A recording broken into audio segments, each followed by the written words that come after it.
Iaz lurra lapurtu eta zuen katetan lotu, baina ez duzue oroimenaren katea moztea lortu.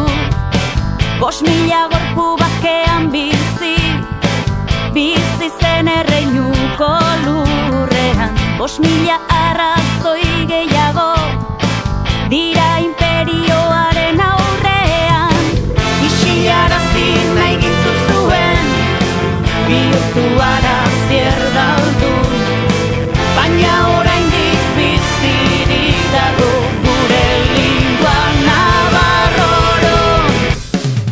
Nafarroa, Nafarroa, Nafarroa, ez alda nor, ez altzaio, ez altzaio, ez altzaio bere azor.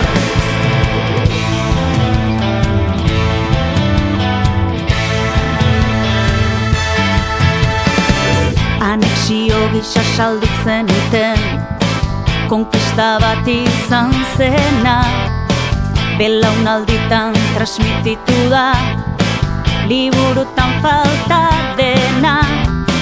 Oroitzen duen herria ez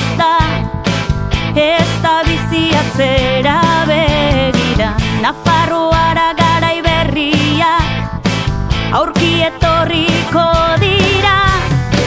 Karrika estu lautada zabal, mendi malkartxuei hauski, gure lurrari lotuko gara, baina gure kateekin.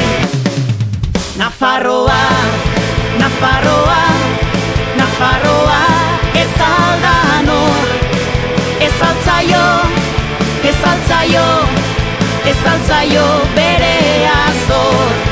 Nafarroa, Nafarroa, Nafarroa, ez alda nor, ez altzaio, ez altzaio, ez altzaio bere azor.